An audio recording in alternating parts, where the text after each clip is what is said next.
It's a bear. Good morning. Hey, what's up? This is Brian Kuzmar with Commercial Rare Coins and Precious Metals in beautiful Lauderdale by the Sea.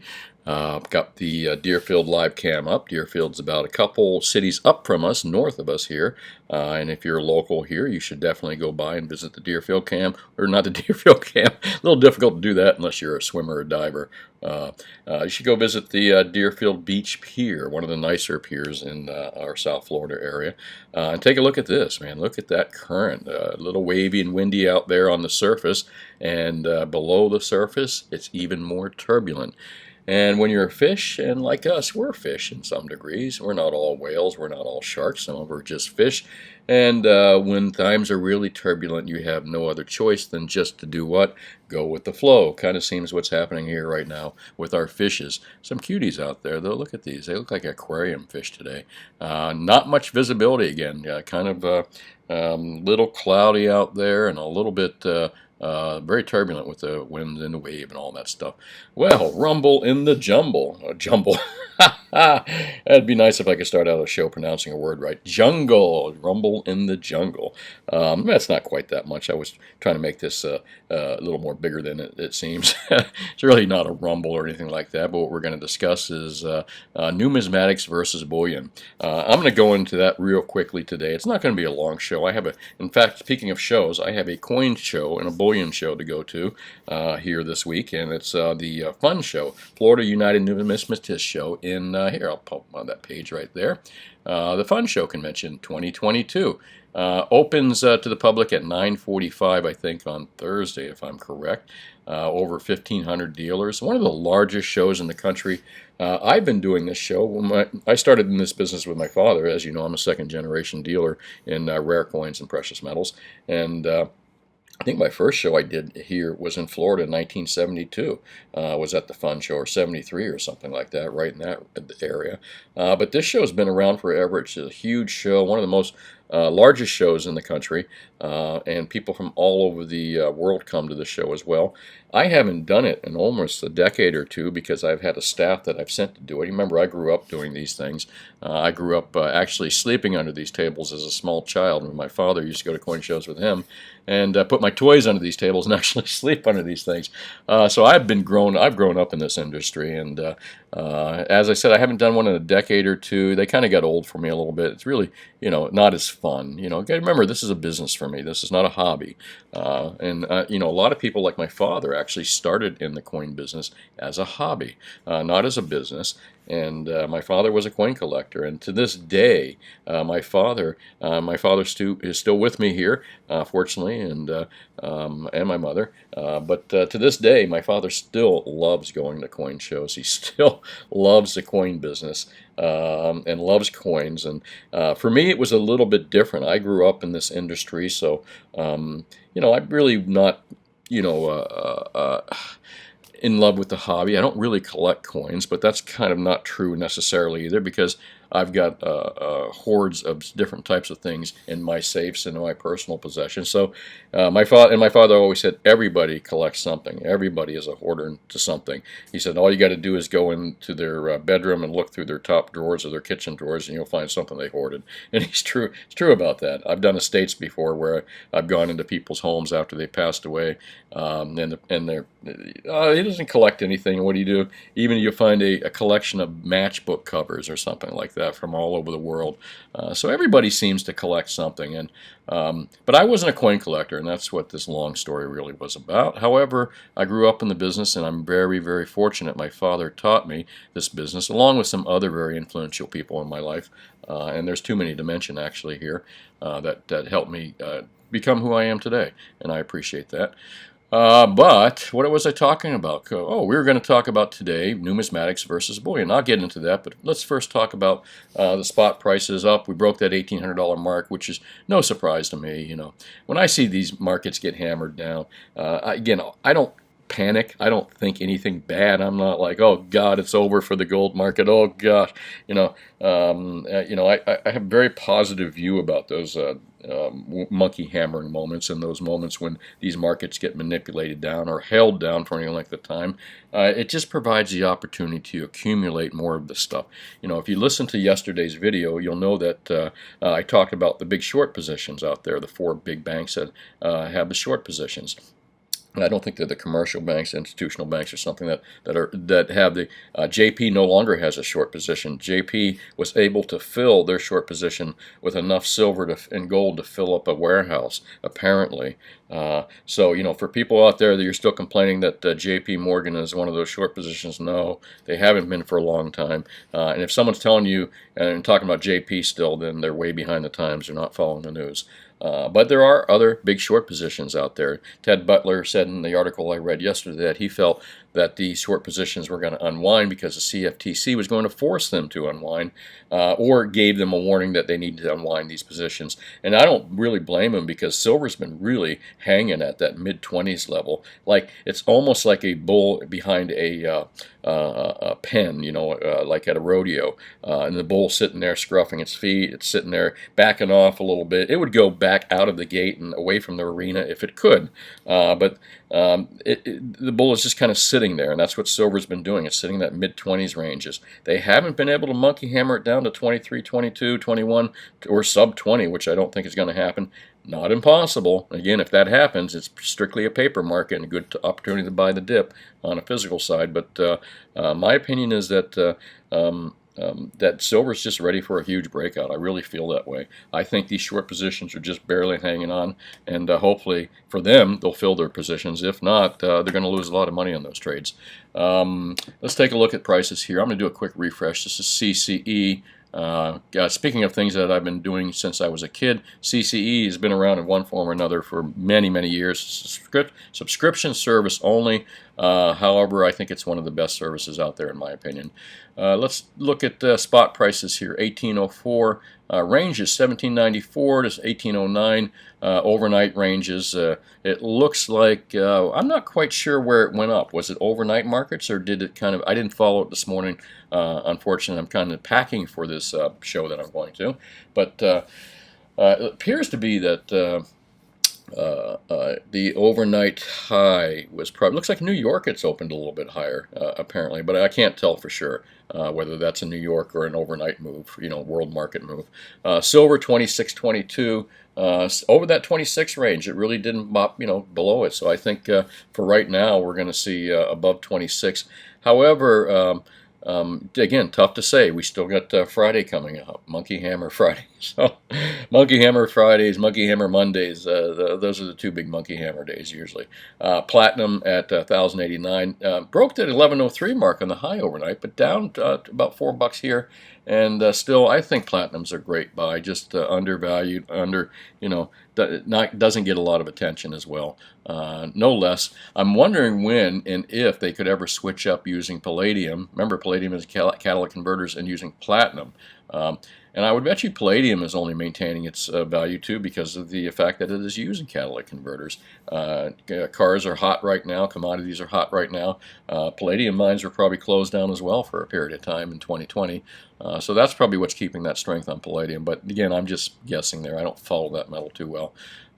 Even at these levels, you ask me, should I be buying, Brian? Absolutely. I like any sub 2,000, especially like, and I'm saying I would like metals prices probably above 2,000 as well. But I like any metal prices below $2,000, and silver below 30, and platinum below that $1,300 range. I think it's a bargain. I really do. Once we get above that range, I'll tell you if I still think it's a bargain, and I probably will, because I think we're in a sustained bull market here.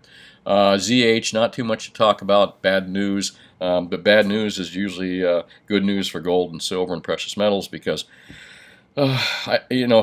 well, I won't say it's always good news, but it's a good hedge against when the shit's falling apart all around you. So I should say that but gold does it doesn't thrive on bad news, but it does shine better than most financial instruments when you have bad news out there. This is a never-ending deal right here. Florida braces for Tropical Storm Elsa. Thankfully, it's going to miss Orlando, where the show's at this week, and it's going to bypass and go up the coastline. But this could be bad. This could be bad. It's not what this economy needs in the United States, is a major storm ripping up cities or towns or counties or states. I mean, we're already in a bad situation already. These are kind of black swan events right here that could happen. I mean, knocking out power along the East Coast for any length of time could be a black swan event. England versus Denmark. Why did I even read that? That has nothing to do with it. That's a shame, but has nothing to do with what we're talking about. Treasury yields plunged below 1.3% to 5-month lows. And again, this is probably why you're seeing strength in precious metal markets right now. Treasury yields, and I'm sure the dollar, I don't know, the dollar's probably declined somewhat too as well. Oil tumbles after report confirms UAE plan to open the taps. And again, the thing with these markets, especially with oil, is and commodity markets, is they can be. This is monkey hammering in the oil markets. I'm sure guys that trade oil are not too dissimilar to guys like us that trade silver, but they probably do it on a much larger level, I'm sure. But I bet you there's some guy out there talking about oil right now, talking about how they just monkey hammer the price of oil by getting UAE to open the taps. But it happens in every market. That's really what I'm trying to point out here. Oil, at one time, I remember in the 80s that oil and gold went up. They were synonymous, almost the same. They just went up together. And for a while, people were attaching. You know how we say today that it's an inverse or it's a direct relationship with. Or an inverse relationship with the U.S. dollar and the fiat currency gold is. Well, they did that with oil as well back in the 80s. They had a kind of an inverse not an inverse, they had a direct relationship where they both moved in tandem with each other. So that used to be one of the things that the media and everyone would talk about. Oil and gold up today. They're like brothers in hand, kind of like the inverse relationship again.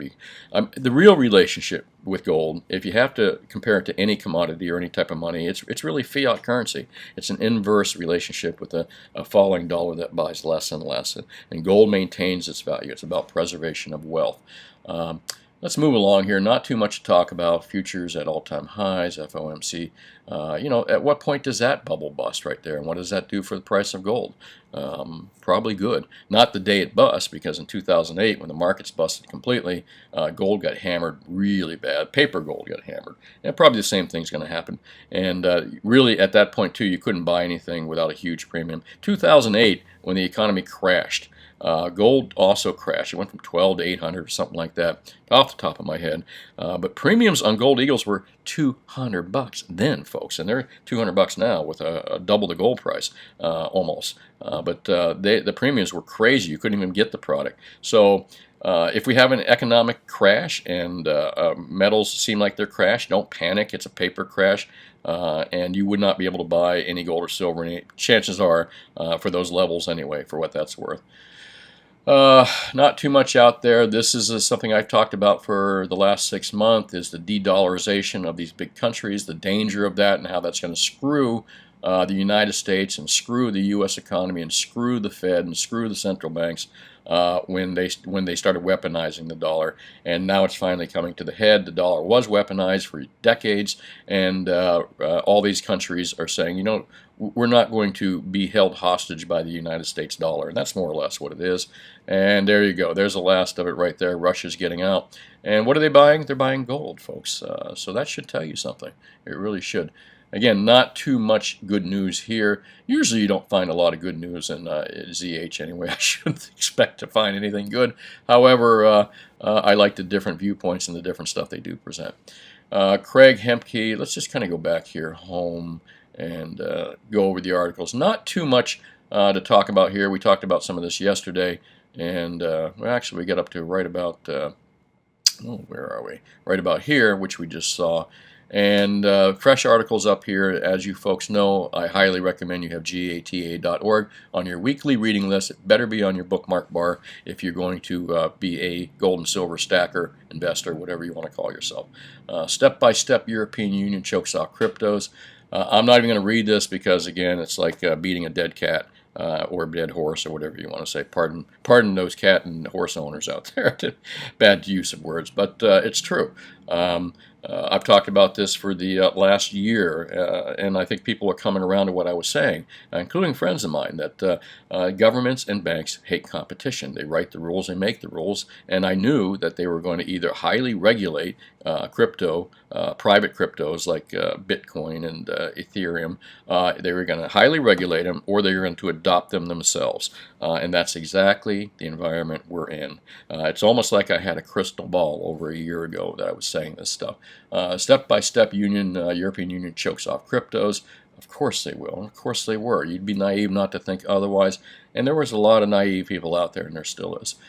Craig Hemke at Sprout Money talks about washing over the COT. It's kind of an interesting article there, and more or less what he's talking about is comics, the short positions and the long positions. And it seems that the short positions, remember we were just talking about this, the short positions that manipulate the markets. Sprout's kind of noting here that their last commitment report was way down, and that they weren't, the short positions were not nearly as large as they've been. Does this mean that it's over? Tough to say. I wouldn't count on it, and I wouldn't get disappointed if it's not, because again, we are in a long-term bull market.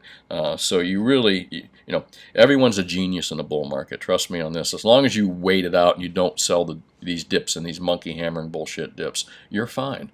Let me move along to the next thing here, which is yesterday's video. I thought yesterday's video was pretty damn good. Russia rushing into gold. I didn't pick the title, but not a bad title. Thanks, Marcelo. And we're going to talk about a few different comments down here if I can. Let me just kind of blow that up. And you guys get to see what videos I watch. I watch my own videos. And what else is on there?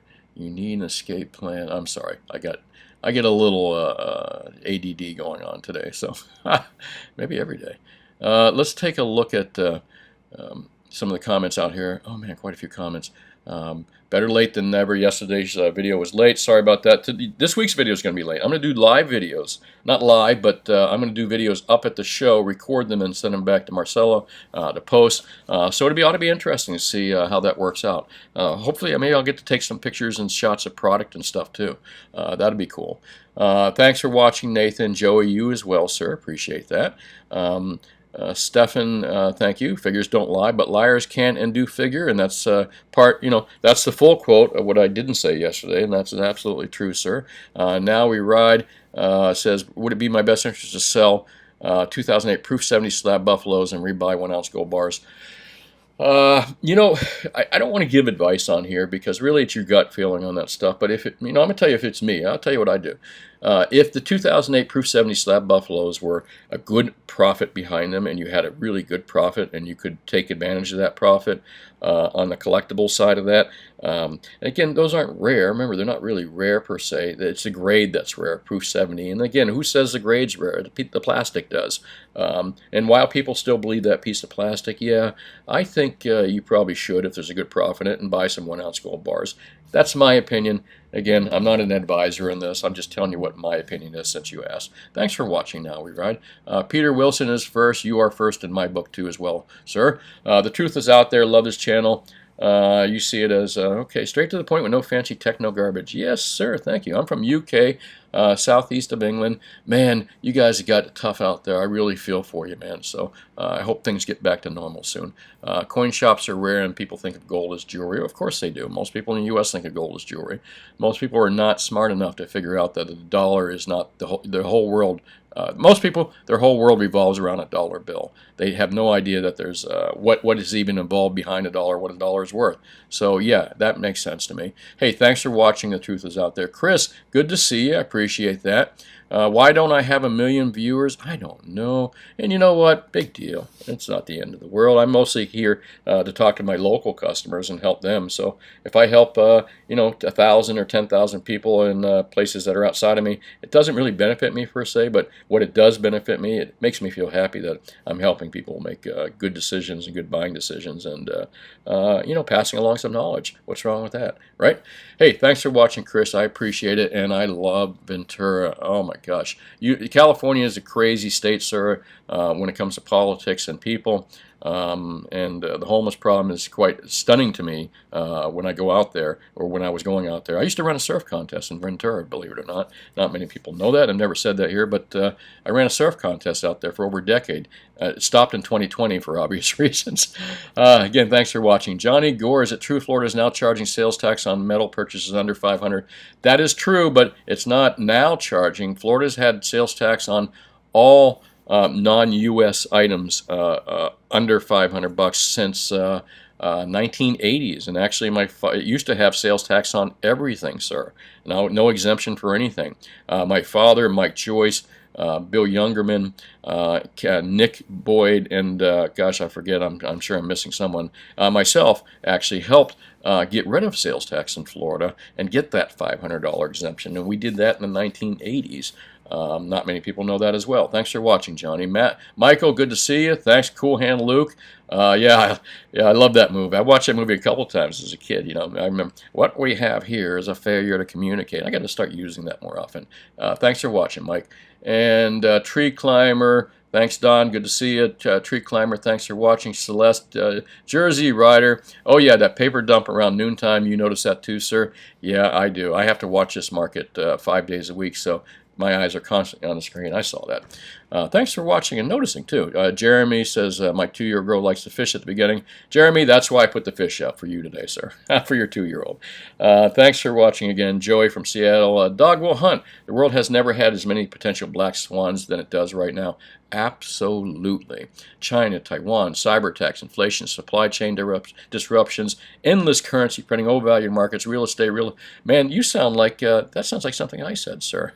What could possibly go wrong? Boy, you could write my little shows here. I don't write anything, but yeah, I would have written that myself. Thanks for watching, Dog Will Hunt, and I agree with you 100%. The monkey hammers need to be gorilla hammered. They will. They will. Again, thanks for watching, folks. I really appreciate that. Let's talk about smart deals and what are not smart deals here. Is that one guy that said every time I say he takes a drink, he gets drunk for the first 2 minutes? Well, I think I just got you there. There goes another one more drink for you, sir.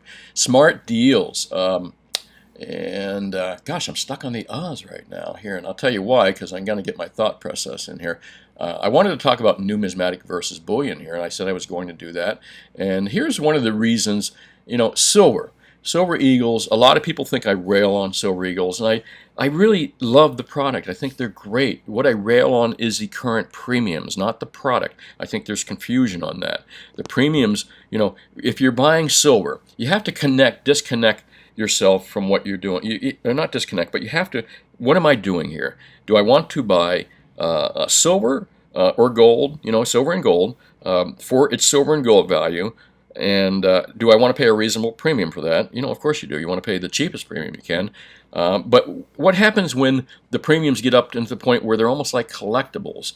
For example, the new Silver Eagles. What am I looking at? The premiums on those.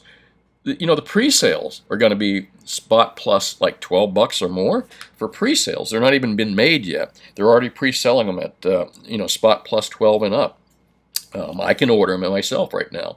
And the spread is like between 7 and 11 on the wholesale side. So that's like collectible premium, to me, especially when you're talking $25 silver. That's, more or less almost, or 26, 27. That's almost 1/3 the price of the item itself. At that point, you're a collectible, I don't know when to call it a collectible, but it's really not. It's just people are willing to pay high premiums for these things. And, unfortunately, if you want Silver Eagles, that's what you're going to have to pay right now. There's a big shortage of them out there. However, collectibles, what are collectibles? Well, there's a collectible right there. Once you put them in these holders like this, and you're paying a big premium because it says MS70 on it, or proof 70. Now all of a sudden you're in collectible territory. When you start buying these and you're paying a $20 and $30 premium over the price of silver, folks, I got to tell you, I just don't. You have to separate what you want to do here. And again, as I started to say, is do you want to buy silver and gold for their gold and silver value, or do you want to pay a huge premium at what starts to look like you're buying a collector type coins? You have to separate the two. Here's how I separate the two. you buy the cheapest premium product that you can that's recognizable by dealers across the country. Not recognizable by your best friend, recognizable by you, recognizable by the local pawn shop or the jewelry store. No, recognizable by people in the industry. So you want to buy a product that, number one, is recognized by people in the industry, not your friends again, or not what you've seen or familiar with, and you want to buy it for the cheapest possible premium that you can. That is how you buy gold and silver bullion. This is what the difference is here. Bullion, that's bullion. When you start getting into paying a higher premium for this stuff, you're getting into numismatic and collectibles. It's a totally different field. I'm not dissing that field. It's a fun thing to be in. I've grown up in the rare coin market. I love the market myself. I love collectibilities. I love coin collectors. However, there's a lot of confusion on how to separate the two, and there's a lot of people that are not. And you know what happens? You're gonna buy these overpriced premium silver eagles. You're going to buy these 70s right here and pay a 20 or 30, whatever the premiums are on them, and you're not going to get that back. Silver's going to hit 50 bucks an ounce, $100 an ounce, and you're going to walk in and you're going to sell those silver eagles. You know, when we get into bubble territory, not when, and that may not be 50, maybe $250 an ounce, but at some point when we get into bubble territory and the smart folks start laying off some of their position because they know they're going to buy it back, and we're in silver bubble and we're in a gold bubble. So when they start laying this stuff off and the guy walks in with this item right here, the first strike, or this or the proof 70 or whatever it may be, and another guy walks in with a roll of these, 20 of these versus 20 of these 70s, emergency issue struck at San Francisco. So 20 of these versus 20 of these. Silver's at $2.50 an ounce. Do you think that anyone's going to pay a premium on this? No. They're going to get the same price, and ultimately this guy, his all-in cost, if they bought it the same day, he paid 20 bucks, 30 bucks, 40 bucks, maybe even more per ounce. I'm not quite sure what an emergency issue is with, but my point is you need to separate paying an over premium, high premium, because stackers do this too. Oh, it's a pretty bar, it's got a cool design on it, it's a number, a limited number of. I'm sorry, folks, that is not bullion. That is not bullion. You're not, and trying to combine the two is not smart. I recommend that you if you like collectability, you like collector, numismatic stuff, you like pretty things. First off, you say, all right, I need to buy, $1,000, $10,000, $100,000 worth of bullion. I'm going to do that, set that goal, and the goal for that is to buy at the cheapest possible premium that I can. That's a smart deal. That's the best way to do that. But I like collectibles. I like coins. Let me segregate some money away, or get some extra money and spend, 10 grand and buy some really cool collectible stuff. At that point, if you're going to come in and talk to me and I'm going to give you advice as a professional bullion dealer and a numismatic guy, I'm going to probably not even point you into these. I'm going to point you into true numismatics. 1799 US dollar, for example. Look at that. Tell me that's not cool. Made in 1799. You can buy these things anywhere from $900 to $1,200. That's a copy. But you got to know what you're doing on this, and this is where grading might come in handy as well. But there's all kinds of cool things you can buy. Let's talk about commemoratives, real commemoratives. Hawaiian half U.S. Let me see. I probably didn't even spell Hawaiian right.